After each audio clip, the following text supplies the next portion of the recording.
Okay, we're recording. Hey, Art. Hey, Becky, how are you? Good. I'm great. How are you this morning? I'm doing very well. It's a beautiful day. It is. It looks like a beautiful day.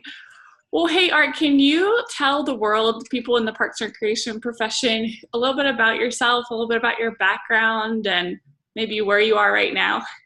Sure. I'm sitting in my backyard, an open space that I love and I take advantage of on a regular basis.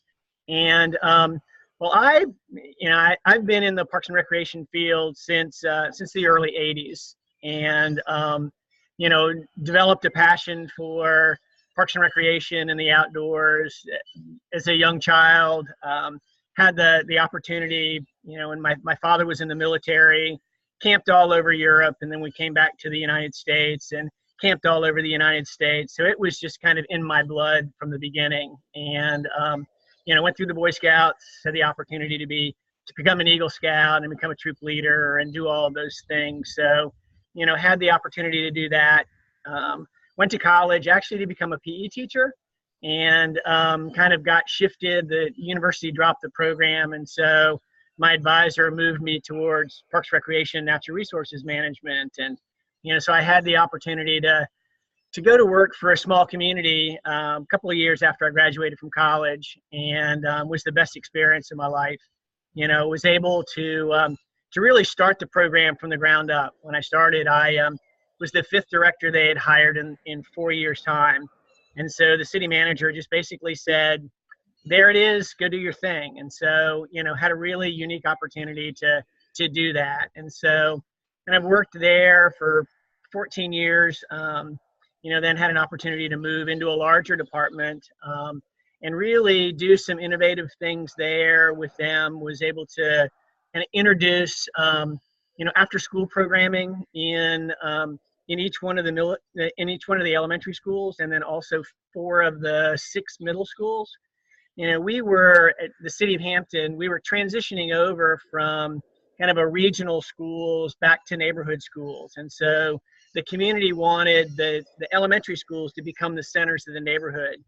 So we really felt like the best way to do that was for the elementary schools to do an after school program. And then we moved that into really those, doing adult programming, GED programming and fitness and enrichment programming in the evenings when we still had their children in an after school program. They could come after work, get an hour or 2 in, and then go home, and spend time with their children. We really saw that as a great, kind of way to build family and also to build community. And then kind of finished my career with the city of Norfolk, again, being able to do some innovative things with them. And so it's been good. I've been with Greenplay almost 5 years now, and have done 40 plus projects all over the country, really working with some small communities as well as some large communities and counties, and just loving the connection that I've made and the opportunity to impact communities in the in a positive manner, as well as to work with older professionals and a lot of really young, vibrant professionals who are really trying to kind of impact their community and do the things that they're passionate about, which is kind of how I started in the field, being passionate about it. And so, there's that connection between the old guy me and the young professionals, and where they really see and where they want to take Parks and Recreation to the next level. Okay, and that's a perfect segue because I want to talk about right now. It seems like there's a lot of people who are getting ready to retire, and then there's a lot of young professionals who are almost stepping into those leadership roles if they haven't already. And it's an interesting dynamic. I know a lot of departments are trying to do succession planning and like, how do we do this? And there's a whole set of skills and knowledge base and just experience that you need to get into the next role. And what are you can talk about some of the challenges, or like, what do you see as the future as these new professionals start to get into the leadership roles? Well, I think one of the unique things that I see is that, the difference in kind of the typical work environment. I mean, when I started in the field, we were, pretty a Monday through Friday, 8 to 5 operation, that we had to be there, for the customers and those things. And now, recreation has evolved to close to a 24/7 operation, with midnight basketball leagues and, field trips to, outdoor recreation areas, as well as some of your traditional programming. And so, I think the government, especially if you're going to go into municipal government recreation, that they're really needing to look at how they change their expectations of their employees, really allowing them to be creative, not only in the programming sense, but also in their ability to work different schedules and, do those type things that really are meeting their customer base where their customer base is. We see a really big transition from your typical recreation program of, I'm signing up for a class for 6 or 8 weeks. It meets every Tuesday and Thursday from 5 to 6. Those classes are just not being filled because people are so busy. People have other things going on, and they don't want to commit to that type of a program. And so we're really seeing this shift over to kind of drop-in recreation opportunities, recreational meetups. Even seeing some of the communities that I've worked with, the recreation programmers are doing meetup, fitness classes in the park. So they're not scheduled. They're really not on their, in their brochure or any of that. They're putting it on social media as a meetup, come and do, and they're getting 25, 30, 40 people that'll show up in the park for a yoga class. And then, after the yoga class is over, they'll all go to, their local watering hole or go and do something else. But it's much more organic. And I think the young professional is really more geared towards that organic programming. One of the things, I have the privilege of, I have a 23-year-old son who graduated a year ago with a degree in Parks and Recreation from Old Dominion University. And it is really, his professors and his advisor really allowed him to kind of grow in a non-traditional way. They teach a lot of the kind of standard, courses so that, when you go to take your CPRP, you can pass your exam. But they also allow them to be really free thinkers and free programmers. And it's a big change from, my degree, is in Parks and Recreation, Natural Resources Management, but it's a Bachelor of Science degree in biology, a minor in governmental administration, and a minor in PE. And so, but the degrees now, across the country are really geared towards, programming, therapeutic recreation, sports management, the different aspects. So you can really get, a much greater, specialization, for lack of a better term, a more specialization into the field that you're passionate about. And so, I see government Parks and Recreation departments changing to keep up with that need. As the older professionals who have been around for 20, 30 plus years are beginning to retire and move out, there's a whole crop of young professionals that are coming in that I think are going to change the face of recreation in the government sense. The other piece that I see is the proliferation of private recreation opportunities and the entrepreneurship of young professionals who are finding their kind of niche within the community. In the Hampton Roads region, which is where I live, there are several young professionals who are doing, ecotourism. They've bought their own fleet of kayaks, and they're doing, ecotourism, and they're also offering, kayak fishing trips. And so, instead of, as my son says, instead of going into the old guard, I want to do something that's more, more along my passion. I want to be with people that are passionate about the things that I do. And so, that I see that, moving, and these young professionals really beginning to look at taking what they've taken, like the kayak fishing group that I was talking about. They're now contracting with the municipal governments to offer classes. And so, it's kind of a way to be engaged in municipal recreation, but still to have control of my schedule and the things that I want to do, and still to be able to do private lessons and private trips and those things. So it's really a new conglomerate of what's happening in the industry. Yeah, absolutely. I feel like you're so in tune with that because a lot of times young professionals, they love the outdoors. Like they understand that that's a foundation of their life, is to be outside, build relationships, experience nature like that. But then there's also that sense of, do I want to work for the government where there's more policies and red tape? And I think some of the culture around government work right now doesn't really support a lot of young people and what they want to do. Right. Yeah. Yeah, I think at some level that's very true, especially in your larger organizations. But there are a lot of smaller departments, smaller communities in Colorado that we worked with, in New York and North Carolina and Florida, that are looking for the young professional. I mean, when I started, I was young, and the city manager just used me up, and I was working 60 hours a week and 7 days a week, but I was loving it, because I was really engaged with the community and they were engaged with me. And so I see in smaller communities, they're allowing young professionals to do that same thing, to be able to not work a traditional 40-hour week, but to be able to work in the evenings and work on the weekends and to flex their schedules and to do those things. And really, you see those departments. And when we talk with those communities, when we do public engagement, the public service, ratings and the customer,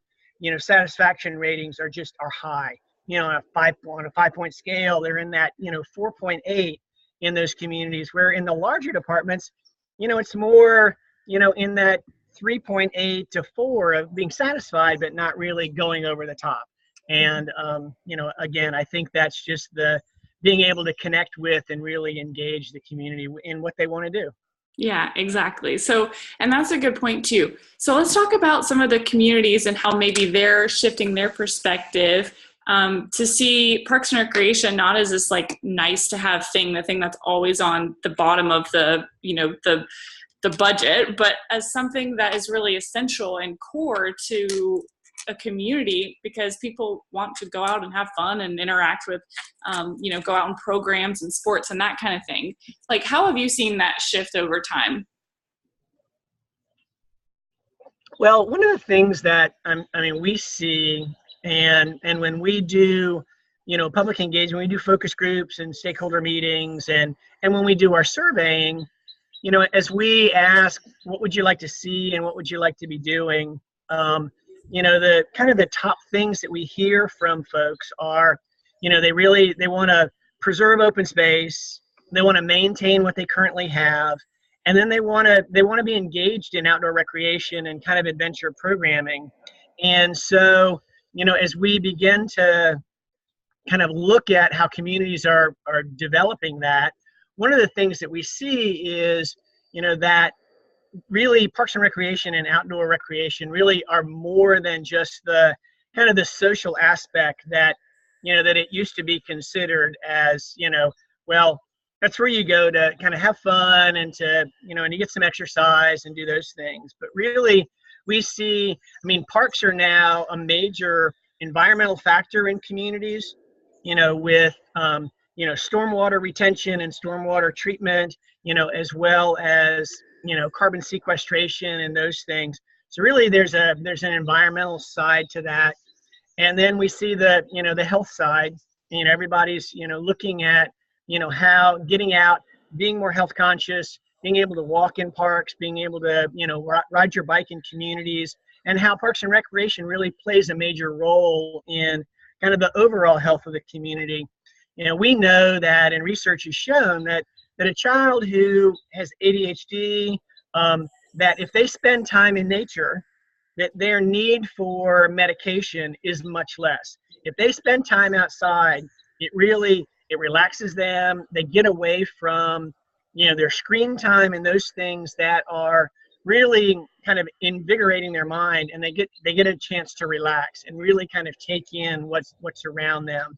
Also, we know that as we age, we need to continue to exercise, and so walking paths and those things around parks.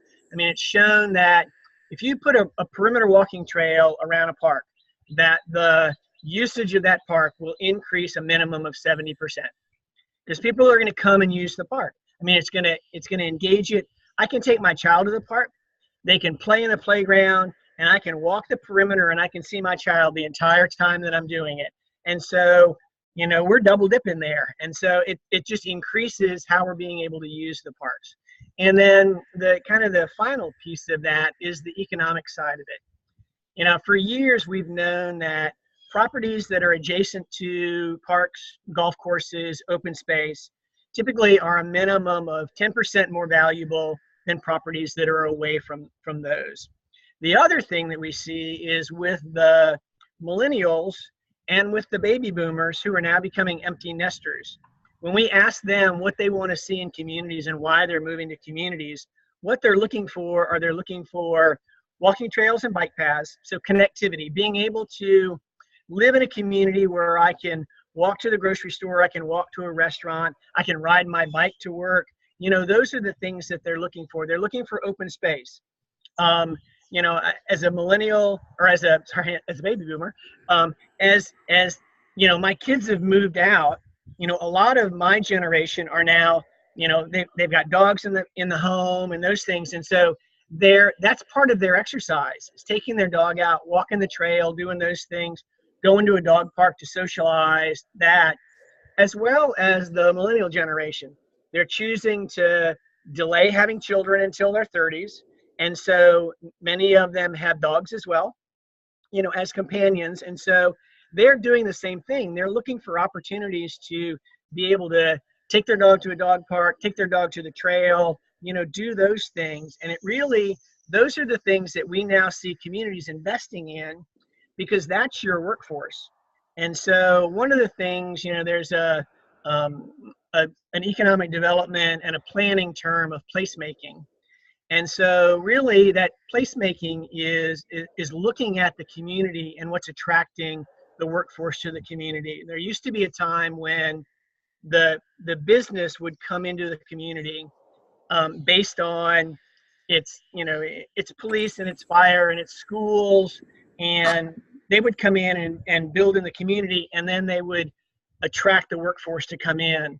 Because we have become such a mobile society, what we're seeing now is that the workforce is moving into a community that has trails and parks and open space and, local restaurants, local craft breweries, historical attractions. They're moving in for those things.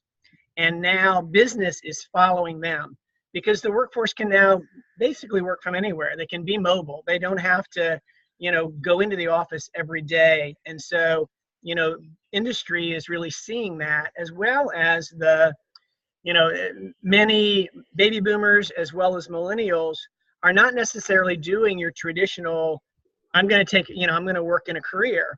I may have 2 or 3 jobs that I'm doing because those are the things that I enjoy doing. And maybe, I've started my own business, and to help keep it going, I'm waiting tables in the evening, and, and I'm volunteering, or I'm instructing for the local Parks and Recreation department. And so, it's the gig economy, and it's really, that's what's building up communities. And so, I know here in Hampton, they're really, investing in trails. They've just opened up, 1 mile of a 4-mile trail that we had on the books for years.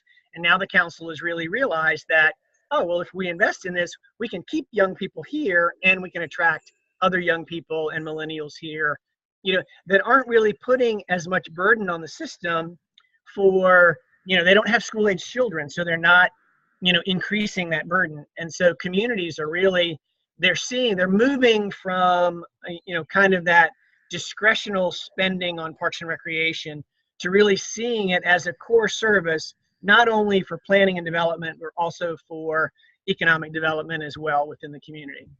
Do you feel like the economic development applies to small towns as well for those that don't have that infrastructure? Like, is that something that if you feel like, I know we don't like to, or maybe let me ask you about your opinion on this. If you build it, they will come. Like, do you feel like that is the case in the sense of like trails and parks in smaller communities? Yes, I do.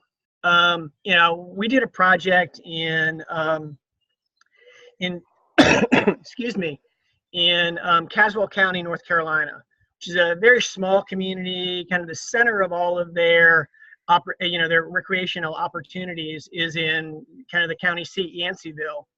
Their downtown was really dying. Stores were closing up. They were really suffering. And so as we looked at it, one of the things that we noticed is that there were 6 or 8 really kind of historical attractions in the downtown that were all disconnected, and they were all kind of being run or being operated by different organizations. The Daughters of the Confederacy, and the Historical Society, and the Art Society, and the Sheriff's Office. And so one of the things that we looked at and we talked with the county commissioners about is that if we can connect all of those, and we can begin to kind of market that connection, it'll begin to bring people downtown. They'll have a reason to come downtown. They also had a historical square that was just grass and had a monument at one end and had a planting at the other end. And it was like, there really wasn't anything to attract you there. And so one of the things that we found from the survey that younger families were looking for was a splash pad. Some place to take their children. They knew they couldn't afford to build a pool and an aquatic center. And so, something for them during the summer and during the spring. And so as we looked at it, the center of that area was perfect to do an interactive fountain. Really not one that had the mushrooms and those things, but, had water, that would splash up and the kids could run through it, but still was very plaza-like. And so the county was willing to invest in that to help to begin to energize the downtown and they've started to see, people are taking interest in some of those old closed restaurants. Some of the restaurants that were only open for like breakfast and lunch are now staying open for breakfast, lunch, and dinner, and so they're really seeing a resurgence in the downtown area. Yeah, absolutely. I really think it's more important for smaller communities to make those investments and to do those things than it is for the larger communities. I think the larger communities have some attraction anyway, but I think for the smaller communities, we see like in the mountains of Virginia, in Roanoke and Salem and those things, they've really heavily invested in outdoor recreation, in mountain biking and canoeing and kayaking and stand-up paddleboarding. They're really making them outdoor destinations and building their economy. And do you feel like that really is because of their leadership there and they recognize that that's important? Or what do you think is really happening that's spurring that movement? Well, I think it is their leadership. And the other kind of one of the things that I see both locally and also as I work with communities around the country is that the elected officials are becoming much younger. I can remember when I worked in city government, all of the elected officials were retired. It was just kind of something for them to do in their retirement and those things. And now, I know like the city of Williamsburg in Virginia, 2 of their council members are, in their late 20s and early 30s. And so they're bringing that new view to the council and to those decision makers of, wait, I have a young family, I have a dog, these are the things that I want to see in my community. And so they're really being able to further that agenda and not, be well, we need to cut $1 million out of the budget. Oh, well, let's slash Parks and Recreation and let's slash the libraries. They're really seeing those as very important and really maintaining those budgets. I did a project in Meridian, Idaho, and when I started working with the council and did individual interviews with the council, every one of them in their individual interviews said in some form or fashion, if we build a park, we have made a commitment to maintain that park to the same standard now and in 20 years. We're not gonna take that park and build it and then not maintain it. And so, which is, just an amazing approach for an entire council to be on that same page, mixed with, Republicans and Democrats and independents. They all believe that this is what's building our community. This is what's really making our community great. And they were named one of the top 10 communities in the country the year that we did the master plan.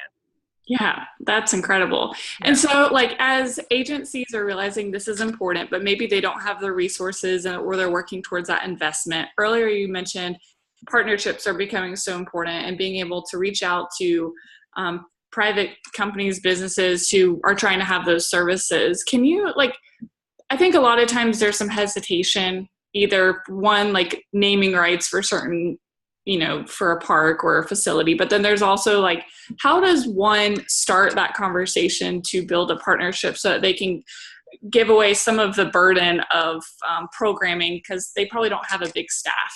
Right. Well, one of the things I can remember, years ago, kind of in the industry, and also now when we work with communities around the country, when we talk about other service providers, many in the municipal parks and recreation realm see those as competition. Right. That's our competition. The Y is our competition. The Boys and Girls Club, the LA Fitnesses and the Orange Theory Fitness, those are our competition. And really, if they realize that, and they have worked themselves to death trying to compete with them. And so if you can look at kind of what the community wants, know that there are members of the community who are always going to be Y members.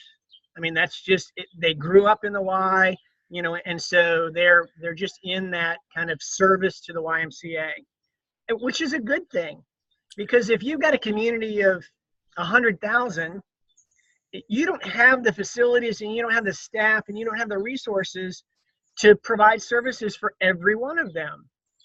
So, if everybody can kind of work together and look at, these are the things that we're really good at. These are the things that you're really good at. These are the things that city government is really good at. And really kind of look at where we fill those gaps. The competition goes away, and we begin to, we begin to help each other out in the process. One of the things that I used to talk with my programming staff about, and my athletic staff, is, because they saw the soccer leagues and the AAU baseball and Little League and those things as competition. They were taking kids away from us. And what I would say is that really our role in recreation is in the development of young children and young athletes. And so if we can instill the basics in them and really the technical skills in a young person, and then when they progress out of our realm of expertise, there's only so much. I mean, we're all doing volunteer coaches. We all have parents that are volunteering, as coaches, and some of them may have played the game, some of them may not. They just may love the game or just want to, be able to help. And so once we've kind of reached their level of expertise, and we need to be able to let those children go somewhere else. And if we can't provide that, then we need to move them towards, a specialized club, towards a specialized program. We can do fitness to a certain level. I don't know that really in the realm of municipal parks and recreation, we need to be doing, private training sessions. We don't need to be doing individualized training sessions.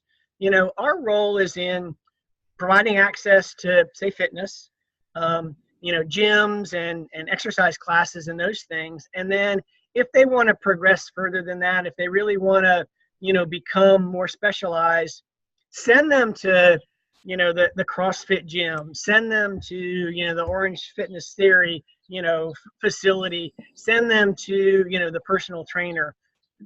Allow them to go and do those things. They'll tell our story to other people. Well, this is how I got started, and this is where I am now. And so I see those as, if we take the competition out of it and we look at how, this is serving the entire community and serving all of us, and that partnership begins to build. And if we need to do some, more specialized things, we don't necessarily need to hire a personal trainer. We can contract with, a local business to come in, and do those personal training sessions. We can hire a really good certified yoga instructor to come in and teach a couple of yoga classes for us a week or, a day. We don't need to hire those skills when we're not going to be able to use them full time, and so that's kind of how we balance that. And really, I think we do more to serve our community in that aspect than we do trying to keep it all in house. And, I can just remember years ago, everybody kind of being siloed in, this is my area of expertise and I'm not going to share with anybody, because if I share, then I may not look like I'm doing my job fully.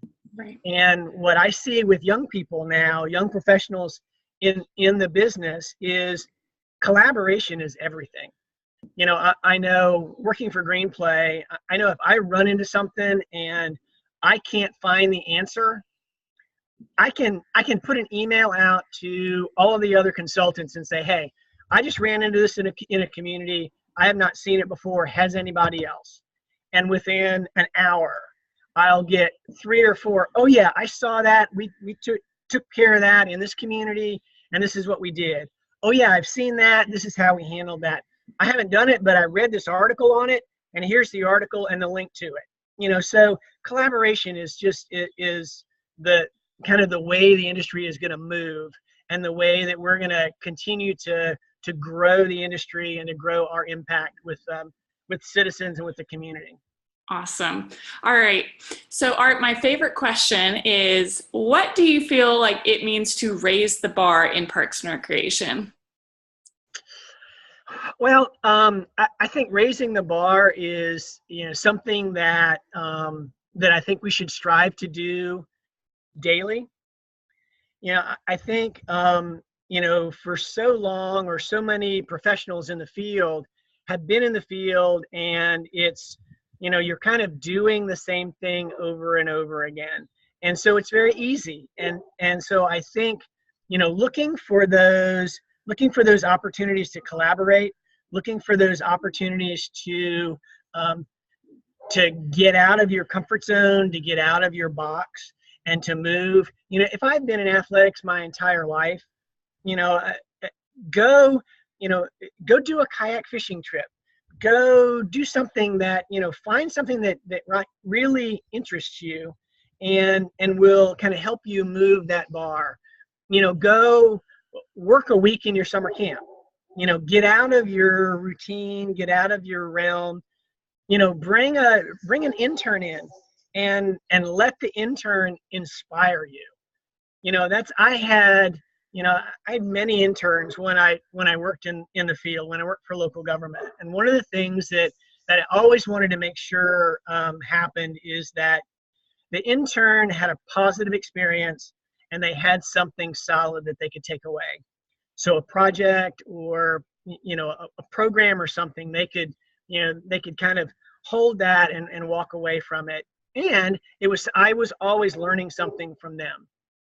And so that's how, as you kind of grow your years in the field, you increase your kind of your passion and your, your desire for, for the field. And, I see that as raising the bar and getting out of your routine, getting out of what you're doing, not being afraid to turn over a program to a younger professional to think that they're going to outshine you. Because in the end, if you work for me and I'm programming and you're like lights out brilliant, it makes me look really good because I hired you, I put you to work, and I'm letting you do your thing, and I'm not getting in your way. I'm just giving you the resources to do it. And so, that's the way that I think it needs to be. I mean, you need to see what is really, what are the strengths of those people that are working for you, and let them really exercise those and not box them into something that's gonna, that they're gonna leave you in 6 months or a year because they're bored, they're not doing what they're passionate about, and they're really not, they don't see themselves as contributing. One of the things that, people think, money is everything. And from my conversations with young professionals entering the field is really their ability to be creative, their ability to feel like they're contributing to the organization, they're being recognized for that contribution. And yeah, they're making a good living wage, but really those other pieces of being able to contribute and being able to be passionate are much greater than just the paycheck. Yeah, absolutely. Well, Art, thank you so much. I feel like you have such a pulse on not only the millennial generation, I'm one of those, and I feel like you understand me, you get me, but also just the Parks and Recreation world and where it's going. And I think that this conversation, I hope, will inspire more people to realize the power of Parks and Recreation. And just the more we go along, the more years pass by, the more it's going to mean to our communities. So thank you so much for that conversation. Absolutely. Thank you. This was a pleasure. Okay, thanks.